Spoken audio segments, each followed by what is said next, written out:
Una chica fugitiva fue subastada por 50 pesos hasta que el silencioso vaquero compró su libertad y encontró la suya. Ghost Fork, Texas, Panhandle, agosto de 1875. Medianoche. El mercado nocturno de Ghost Fork no figuraba en ningún mapa. Vagaba como una mala costumbre, apareciendo donde la ley hacía la vista gorda, y las linternas ardían más de lo que la decencia permitía. Esa noche, bajo una carpa de lona hundida con lámparas humeantes, la multitud se apiñó. Hombres con aliento a whisky y plata de sobra, apostando a caballos, sillas de montar y más tarde a personas. Ella no habla, no lo recuerda. 5 pesos. Tómala o déjala. La voz del subastador sonó aguda, cortando el aire polvoriento y pesado. Algunos hombres rieron entre dientes. Uno escupió al suelo. En la plataforma elevada de tablones estaba una chica de no más de 17 años. Su cabello colgaba en nudos oscuros sobre sus hombros. Su vestido rasgado en el dobladillo y manchado por el viaje. Sus manos temblaban levemente, entrelazadas frente a ella, pero sus ojos, grises como el humo, estaban secos, vacíos, como los de alguien que ya había dejado atrás su cuerpo. No tiene nombre, dijo el subastador, palmeando el poste tras ella como si vendiera una mula. Sin papeles, sin antecedentes. Simplemente la llamamos chica fantasma. Salió sola del matorral de Pensilvania la semana pasada. ¿La quieres? Es tuya. 5 planos. Desde un extremo de la multitud, un hombre se movió. Bon Whitaker permaneció inmóvil como una piedra, con las botas empolvadas de polvo del camino y el sombrero calado. No habló. Rara vez lo hacía.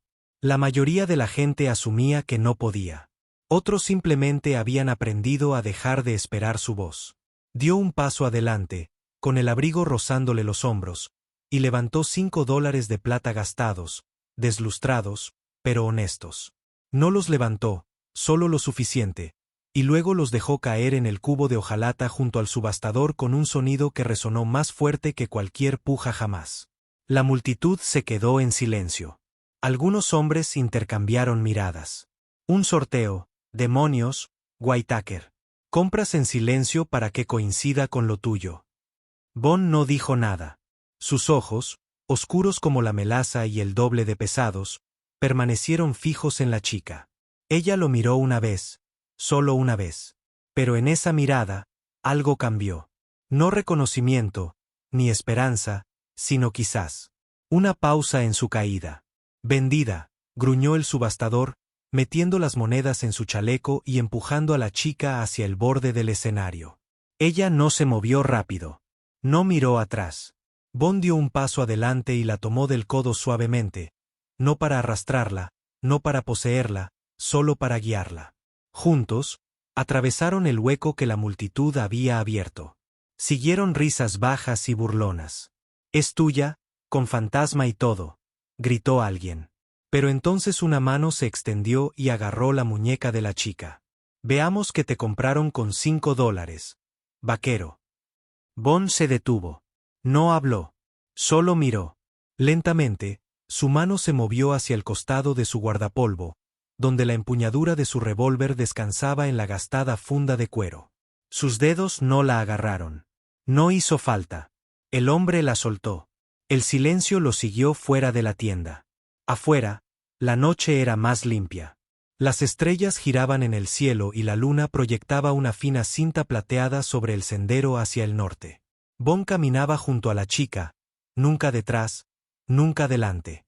Cuando llegaron a su caballo, un mustang viejo llamado Flint le ofreció la manta de la silla de montar. Ella se envolvió en ella sin preguntar. Siguieron sin intercambiar palabras. Él montó y luego extendió una mano enguantada. Ella dudó, lo miró y la tomó. Cabalgaron en silencio, al sur de la meseta, hacia el oeste, hacia los cañones, donde el viento ocultaba secretos y las rocas habían visto más sangre que ley. Cuando llegaron a la vieja cabaña enclavada entre los árboles, Bon desmontó primero. La condujo hasta la puerta, la abrió con una llave de hierro oxidada y se hizo a un lado para que pudiera entrar. Dentro había un modesto suelo de madera, una chimenea de piedra, un catre en un rincón y otro rodante junto a él. Una mesa, 2 sillas, una linterna que aún ardía lentamente. Ella entró despacio y en silencio. Él la siguió, cerró la puerta y echó el cerrojo. Sobre la mesa colocó una taza de agua de hojalata y retrocedió. La niña la miró fijamente, luego a él. Seguía sin decir nada. Seguía sin decir nada. Bond señaló el catre, luego a sí mismo, indicando dónde dormiría, indicando que el espacio era suyo. Entonces, sin decir palabra, encendió una segunda linterna, salió y desapareció en el granero, dejando la puerta entreabierta. Dentro, ella se quedó quieta un buen rato. Luego, muy lentamente, cogió la taza y bebió. No porque confiara en él, sino porque por primera vez en lo que parecía una eternidad, nadie le había dicho qué hacer, solo le había mostrado la opción. El viaje al cañón las duró un día entero y parte de una noche. Bond no habló, y la niña, que seguía sin llamarla, no preguntó. Ella se sentó detrás de él en la silla de Flint, con las manos sujetando el arzón sin apretar, la barbilla metida bajo el guardapolvo. El sendero se estrechó al llegar al cañón, serpenteando entre rocas rojas y artemisas, con la luna como un pálido testigo sobre ellos. Al llegar a la cabaña, Bond desmontó sin decir palabra. La muchacha la siguió. Su vestido seguía rasgado y el polvo se le pegaba a los pies como una sombra. Pero se mantuvo erguida, observando cada movimiento como un animal enjaulado, intentando decidir si las nuevas paredes eran más seguras que las viejas. La cabaña no era gran cosa. Pino cortado a mano, techo remendado, un porche que resonaba con el recuerdo. Bond abrió la puerta con una llave de latón y la abrió lentamente. Se hizo a un lado, esperando. Ella lo miró, luego a la oscuridad, y luego cruzó el umbral. Encendió la lámpara de aceite, revelando el interior. Una habitación, techo bajo, aire fresco, un catre contra la pared, una mesa y 2 sillas, una estantería con algunos libros desgastados. La chimenea estaba fría, pero lista. Bond no habló. Simplemente se acercó a la mesa y colocó un cuadrado de madera de pino. Ella bajó la mirada. 2 líneas habían sido grabadas con trazos profundos y firmes. Puedes irte o quedarte. Sin nombres, sin explicaciones, solo eso. No tocó el bloque, pero sus hombros se relajaron ligeramente. Bond señaló la cama, luego se señaló a sí mismo, señalando la manta enrollada junto a la chimenea. El mensaje era claro. La cama era suya. El fuego era suyo. No había cerraduras, ni amenazas, solo silencio. Esa noche durmió ligeramente. Oyó el crujido de las tablas del suelo, el movimiento de la manta, la suave respiración de alguien que intentaba no llorar. Pero ella no corrió.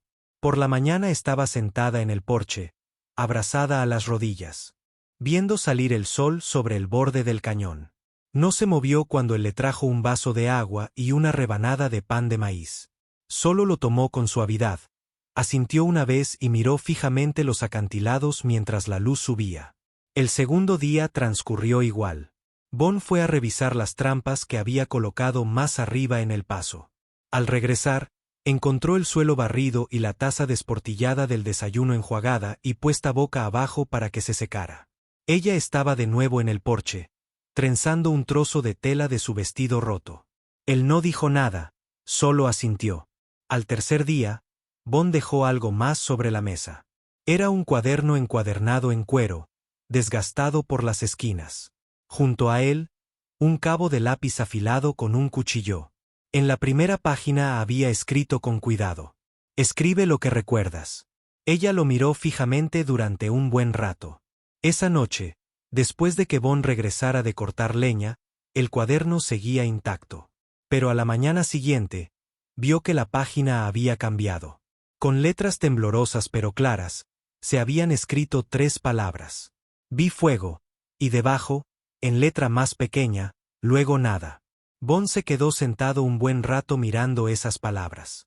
Luego le dio la vuelta al cuaderno, tomó el lápiz y escribió debajo de su línea: a veces nada es una misericordia. Dejó el cuaderno abierto y fue a cuidar el caballo. Esa noche, ella añadió algo más. Un collar, piedras azules. Lo perdí. Él respondió: Hay cosas que vuelven. No hablaron, pero su conversación creció. El quinto día, ella remendó una costura rota en una de sus camisas y la dejó doblada sobre su saco de dormir. El sexto día, él le trajo un peine de hojalata y una pastilla de jabón nueva envuelta en tela.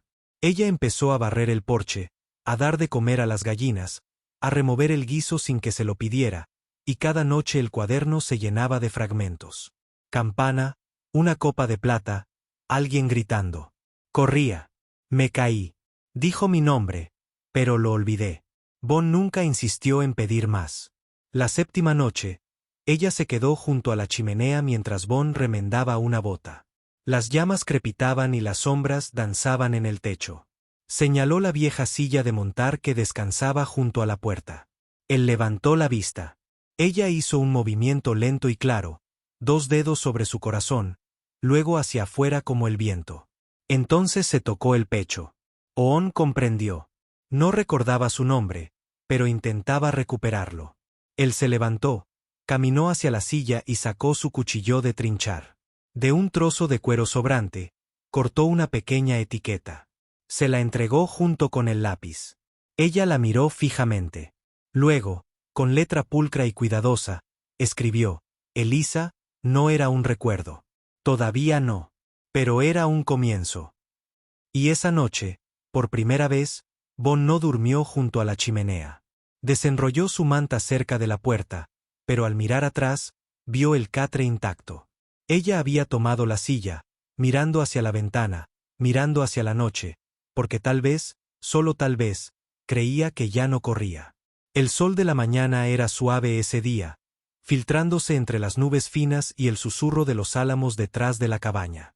Bon había ido a limpiar la maleza de la cresta sur, y Elisa, aún adaptándose al peso de ese nombre prestado, se afanaba en el granero. Se había puesto a trabajar con una concentración silenciosa, alimentando a las gallinas, remendando la manta de la silla de montar, barriendo el porche. Pero ese día empujó la vieja puerta del granero y entró, apartando telarañas y polvo que olían a caballos desaparecidos. La luz se filtraba oblicuamente por el techo agrietado, y todo quedó en silencio, como un recuerdo esperando a ser desenterrado. Empezó por el muro de aperos, separando cuerdas de arneses. Luego, bajo un barril de pienso podrido, rozó la tela con los dedos. Se arrodilló y lo sacó.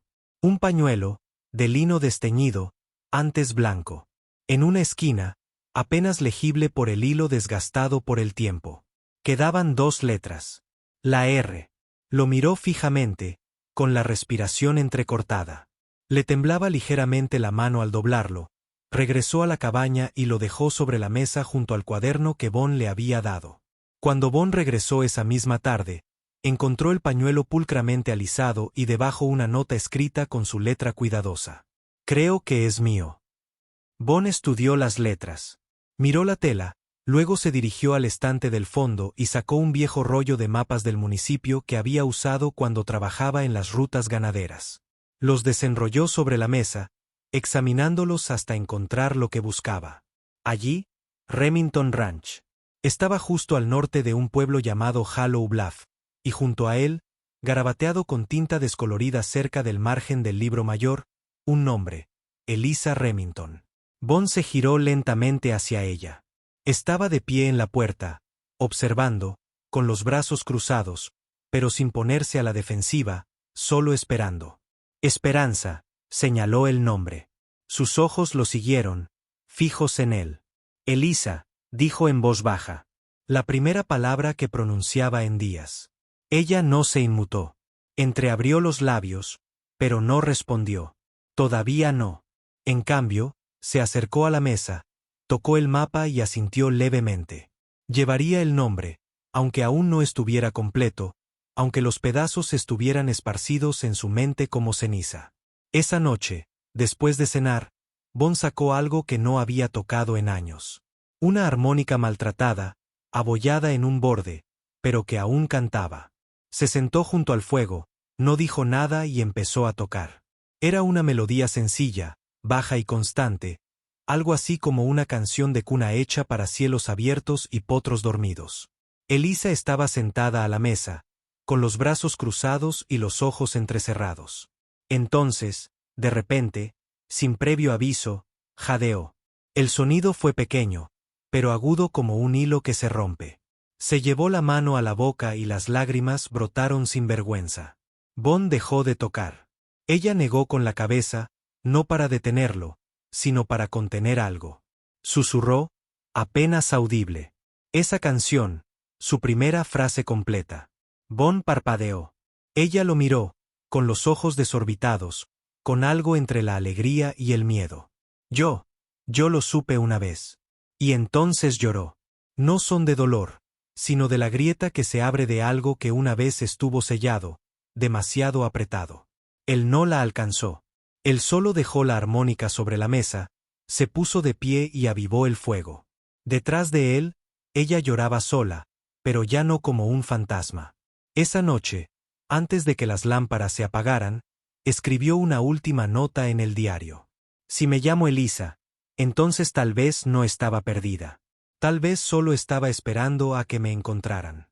Los días se asentaron en un ritmo que ninguno de los dos había planeado, pero ambos lo aceptaron. Bond se levantó temprano, cortó leña, revisó las trampas. Elisa lo siguió de cerca, más silenciosa que el viento, pero ya sin miedo. Había aprendido a montar observándolo, y cuando finalmente le dio una yegua vieja y cansada llamada M&J, se montó sin dudar. Al principio, se aferró a la lluvia con torpeza, pero después de una semana de cabalgar junto al arroyo y entre los pinos achaparrados, cabalgaba como alguien que siempre había conocido el ritmo de los cascos. Bond le talló una pistola de madera del tamaño justo para su mano y pasaba tardes tranquilas enseñándole a apuntar con ella, alineando piñas a lo largo de la cerca y observándola derribarlas una a una. No se trataba de luchar. Se trataba de control, confianza, elección. Por la noche, Elisa escribía. Llenaba páginas con recuerdos rotos.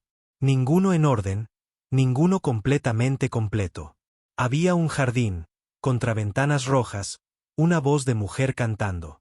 Me llamaron una vez y sonó bien. Dijo que lo arruinaría todo. Corrí antes de que pudiera. Bond leyó sus palabras cuando las dejó abiertas. Nunca preguntó.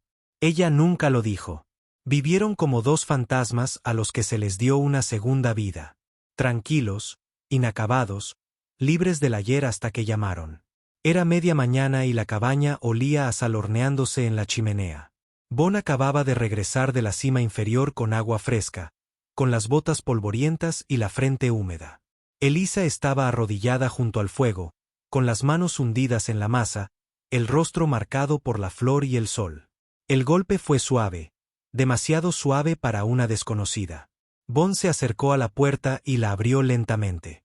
Un hombre estaba allí, con el sombrero de ala ancha al descubierto y el abrigo desgastado colgando de los hombros. Sonrió demasiado rápido. Buenos días, dijo el desconocido. Se llama Ray Carter. Buscando un rastro que lleve de vuelta a Hollow Bluff. ¿Conoces el camino? Bond entrecerró los ojos. ¿Por qué? El hombre se encogió de hombros. Solo estaba de paso. Había oído que podría haber una recompensa por ahí. Bond no se movió. Pero detrás de él, las bolas de masa resbalaron. Elisa se quedó paralizada. Le temblaban las manos. Los ojos del desconocido se desviaron hacia el ruido, curiosos. ¿Tienes compañía? Bond se adelantó lo justo para bloquear la vista del interior. No hay sendero por aquí, dijo con voz serena. Será mejor que vuelvas a caballo. El hombre lo observó durante un buen rato, luego se quitó el sombrero y se marchó. Cuando Bond se dio la vuelta, Elisa ya no estaba. La encontró en el viejo sótano bajo la cabaña, acurrucada tras las cajas de patatas, respirando aceleradamente y con los ojos muy abiertos. Se sentó a su lado, no dijo nada, simplemente esperó. Cuando ella finalmente lo miró, susurró, tuvo una placa una vez. Bond no preguntó más. Esa noche, empacaron. Ensilló a Flint y a M&J, cargó provisiones para una semana y dejó la cabaña atrás. Cabalgaron hacia el este, evitando los senderos principales, bordeando los barrancos secos y las estrechas crestas que solo los montañeros conocían. Elisa no habló mucho, pero cabalgó con paso firme, sin preguntar ni una sola vez a dónde iban. Sabía que no debía desear certezas. Había vivido demasiado tiempo en el entretiempo. 3 días después, cruzaron un cruce azotado por el viento donde el desierto daba paso a pastizales secos. Había un puesto comercial y una pequeña multitud, nada más que un mercado improvisado con carpas de lona, voces fuertes y niños persiguiendo gallinas entre la tierra. Bond se detuvo para abrevar a los caballos. Elisa desmontó, con las manos sobre la lluvia, cuando un niño de no más de 6 años chocó contra ella. Lloraba: «Mamá. Mamá se ha ido. La perdí». Elisa se arrodilló instintivamente. El niño tenía las mejillas sucias de tierra y la respiración agitada. Bond dio un paso adelante, pero Elisa levantó una mano, no para detenerlo, sino para decir: «Lo tengo todo bajo control». Metió la mano en su mochila, sacó un papel de su cuaderno y dibujó trazos rápidos y precisos. Un cuadrado para las carpas, un círculo para el pozo, flechas para los caminos entre las carretas. Le entregó el mapa al niño, señaló el punto marcado. Le tomó la mano, lo giró y lo empujó suavemente.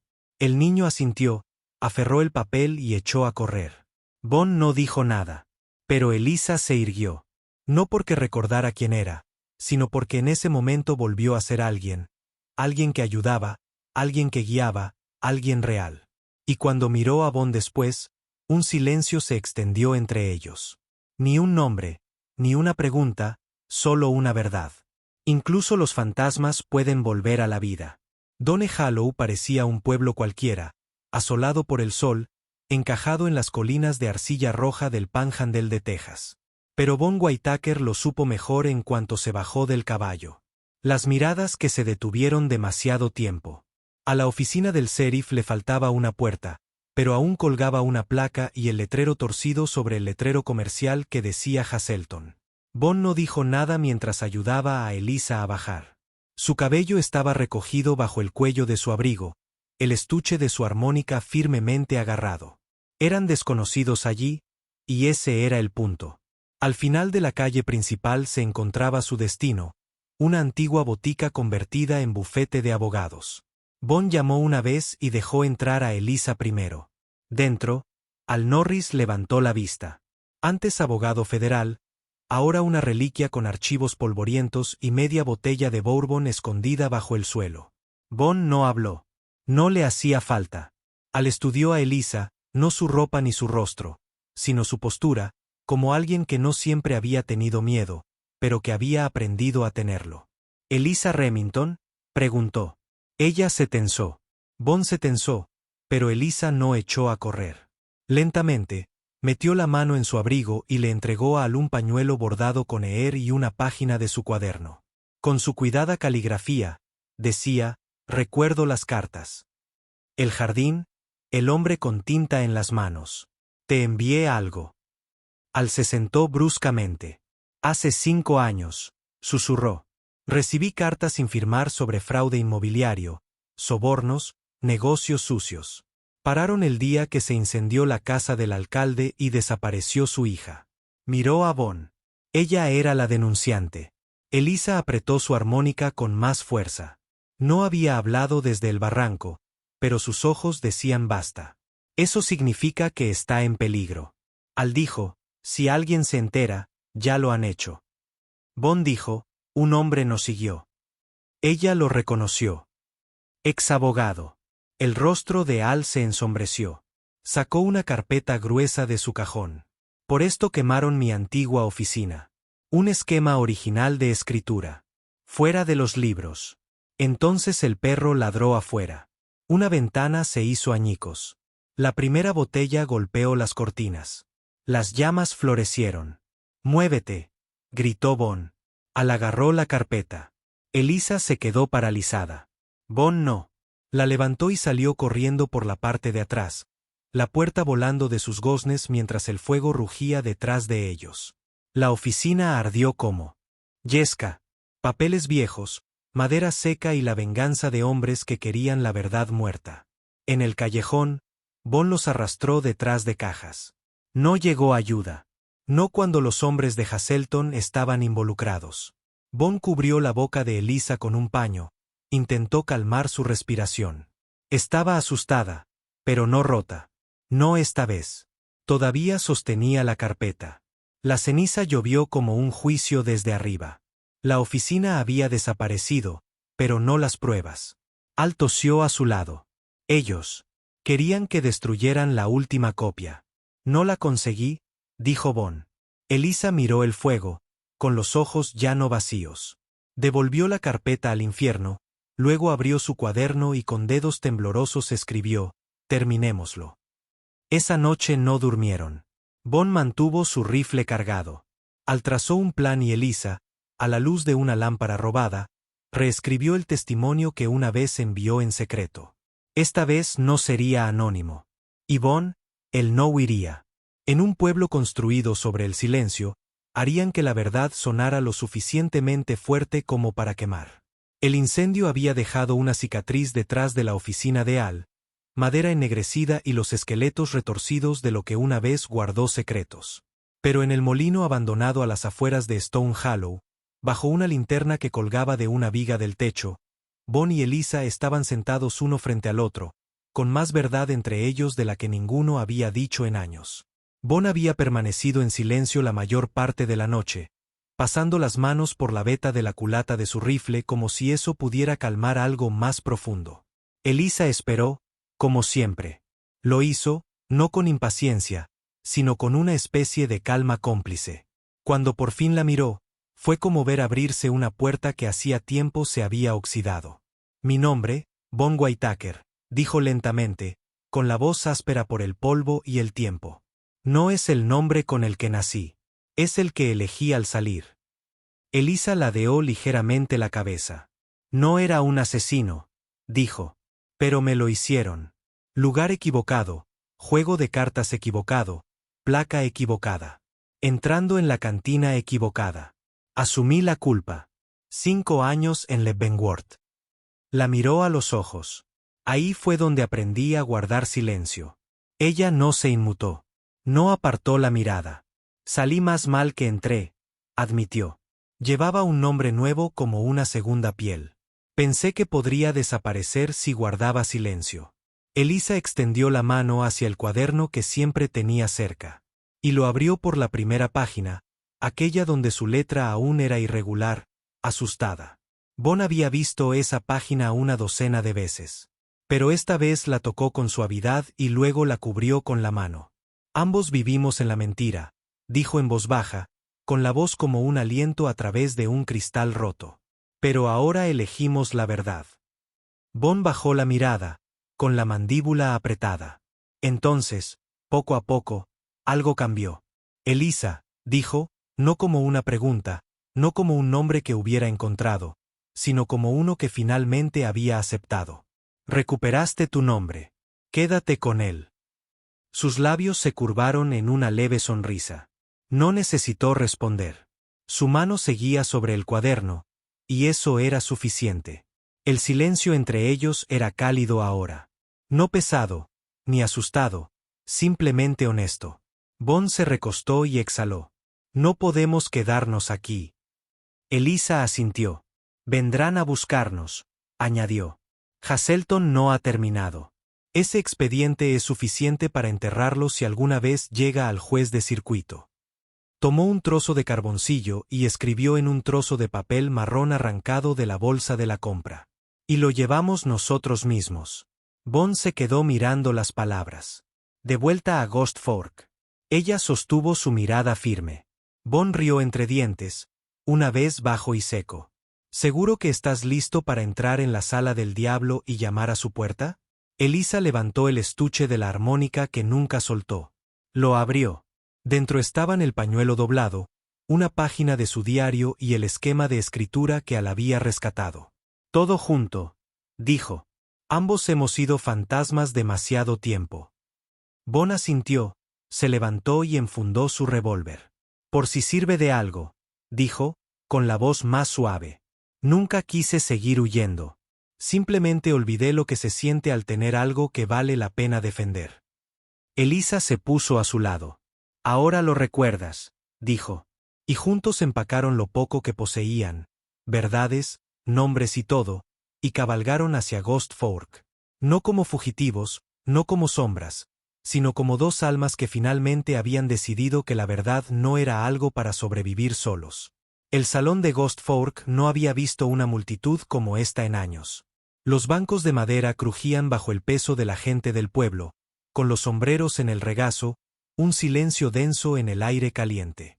La palabra audiencia estaba escrita con carbón tras un podio inestable. No había juez ni mazo.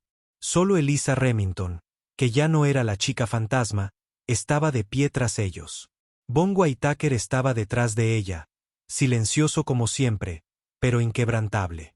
Nací aquí, comenzó Eliza con voz clara, aunque le temblaban las manos. Ella Remington, hija del alcalde Franklin Remington. Hace 5 años desaparecí. Levantó los papeles frágiles de la cartera de Hell Norris. Decían, huí. Decían, traicioné a mi familia. Pero huí porque vi lo que hacían. Títulos de propiedad cedidos a criminales. Registros del condado borrados. Poder a cambio de silencio. Las exclamaciones se extendieron entre la multitud como chispas. Algunos susurraron, otros se pusieron rígidos. Al se acercó a ella, extendiendo una carpeta quemada. Estos registros sobrevivieron al incendio que pretendía destruirlos. Coincidían con los documentos perdidos de la alcaldía 5 años atrás. La voz de Eliza se volvió más firme. Mi padre no estaba solo. El alcalde interino Green siguió con el mismo juego, y cuando regresé, intentaron borrarme de nuevo. Desde atrás, una voz gruñó, no tienen pruebas. 3 de los hombres de Green se abrieron paso entre la multitud. A esto le llaman justicia, espetó uno. Es una fugitiva. Él es un convicto. Entonces, el primer hombre levantó su arma. Bon ya se movía, pero no lo suficientemente rápido. El disparo resonó como un trueno. Bon se interpuso entre Eliza y el cañón. La bala le dio en el costado. Gruñó y cayó de rodillas. No, gritó Eliza, agarrándolo mientras la sangre se extendía por su camisa. La sala estalló en caos. Gritos, pánico, hierro desenvainado. Pero al Norris rugió, retírense. Eliza sujetó a Bon con fuerza. Se le quebró la voz al gritar. No es nadie. Es Bon Whitaker y me ha salvado. La multitud se quedó en silencio. Oval levantó las manos. Bon Whitaker cumplió 5 años por un crimen que no cometió. Vivió bajo un nombre falso, buscó un pasado que no fue su culpa, y hoy eligió sangrar por la verdad de otro. Un hombre entre la multitud gritó, salvó el ganado de mi hijo. Otro, sacó a mi hermano de una inundación. El ambiente cambió, no con violencia, sino con determinación. La gente se movió no con miedo, sino con unidad. Los hombres de Green, superados en número, soltaron las armas. Algunos retrocedieron por la puerta. A otros los retuvieron. Al levantó la carpeta, ahora manchada de hollín y sangre. Estos crímenes no serán enterrados. Nunca más. Mientras subían a Bon a una camilla, Eliza caminó a su lado, con la mano en su pecho y la mirada fija en su rostro. Volvió a mirar a la gente del pueblo y dijo, me devolvió mi nombre. Es hora de que este pueblo recuerde el suyo. Las puertas se abrieron a un cielo teñido de oro por el atardecer. El viento había cambiado. El silencio había terminado. Y en el espacio que quedaba, la justicia finalmente echó raíces. La celda de la modesta cárcel de Ghost Fork estaba más limpia de lo que Bon esperaba. No es que importara. Reconocía los barrotes de acero al verlos, y el nombre en el registro de entrada, Bon Whitaker, alias Elias Rohr, sellaba su estancia. Pero se sentó erguido, con los brazos cruzados, la expresión firme, sin miedo, solo la espera de un hombre que había dejado de correr. Fue Eliza quien entró con Al Norris y la nueva alcaldesa, una mujer corpulenta llamada Margery Kelt, quien antaño había dirigido la oficina de correos y ahora dirigía el pueblo con manos serenas y una mirada más clara. Ella misma trajo el indulto firmado, pasó junto al escritorio del sheriff y abrió la puerta sin ceremonias. La declaración de Eliza sigue en pie, dijo con voz firme. Te casaron por el nombre que te dieron, no por el hombre en el que elegiste convertirte. La corte ve la diferencia. Eres libre. Bond se levantó lentamente. Miró a Elisa. Ella no sonrió. Todavía no. Pero su mano buscó la de él y la apretó con fuerza. En silencio, lo condujo afuera. No regresaron a la finca de su padre. Ese lugar era piedra y vergüenza. En cambio, cabalgaron en silencio, sin ostentación, de vuelta a las colinas sobre las, donde la choza aún se inclinaba de lado por el viento y la gallina aún rascaba el polvo cerca del porche. Allí, Alisa desempacó lo único que se había llevado de su pasado, una pequeña armónica y un cuaderno desgastado, con las páginas medio llenas de tinta y ceniza. Construyeron una vida una mañana a la vez. Bond reparó la cerca, Elisa cultivó hierbas junto a la ventana. Cada amanecer, antes de que ella se levantara, dejaba una rebanada de pan fresco en el alféizar junto a una ramita de harina silvestre. Nada grandioso, simplemente allí, como el aliento, como el perdón. La gente del pueblo, una vez curiosa, se volvió amable. No fisgoneaban. A veces un vecino dejaba flores. A veces una niña de la escuela venía a pedir prestado un libro. Y una vez al Norris llegó con un paquete de diarios en blanco atados con cordel. Elisa se ganó su tinta, dijo, tocándose el sombrero. Pero no fue hasta la mañana en que talló el letrero que Bond comprendió cuánto había cambiado. La encontró en la puerta, martillo en mano, golpeando una tabla de madera en su lugar entre dos postes de la cerca. Las palabras estaban grabadas a fuego en la veta, firmes y orgullosas. Hogar donde ya nadie corre. Oon la miró. ¿Estás segura?, preguntó. Elisa asintió. No estás corriendo. Y no me estoy escondiendo. Contempló las palabras un momento más, luego extendió la mano, tomó la de ella y le besó los dedos, ahora callosos, pero cálidos. Un año pasó como un viento a través del trigo. Una tarde de primavera, bajo el mismo roble donde una vez le enseñó a disparar un rifle de madera, volvieron a estar de pie, esta vez rodeados de flores silvestres y amigos, que ya no hacían preguntas. Elisa llevaba un sencillo vestido color crema, con el pelo trenzado con hilo azul. Bond estaba de pie junto a ella con su vieja camisa, el cuello almidonado pero limpio. No había predicador ni votos. Solo al leyendo una sola línea de su diario. Ella se quedó, él se quedó, y eso fue suficiente. Al final, una niña pequeña, descalza y con el pelo alborotado, corrió entre ellos, agarrando un caballo de juguete de madera. Gritó, «Mamá, papá», antes de caer en los brazos de Bond. Elisa la abrazó, riendo entre lágrimas silenciosas. Bond levantó a su hija en alto. La luz del sol le dio en el rostro y en el corazón a la vez. Miró al cielo, con los ojos húmedos pero firmes.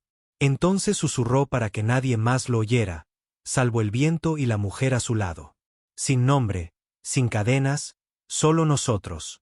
Si esta historia te conmovió profundamente, si la fuerza silenciosa de Bond y el coraje silencioso de Elisa te hicieron creer en las segundas oportunidades, en los hogares que se construyen a partir de la sanación y en el amor que no necesita permiso, entonces esto es solo el comienzo.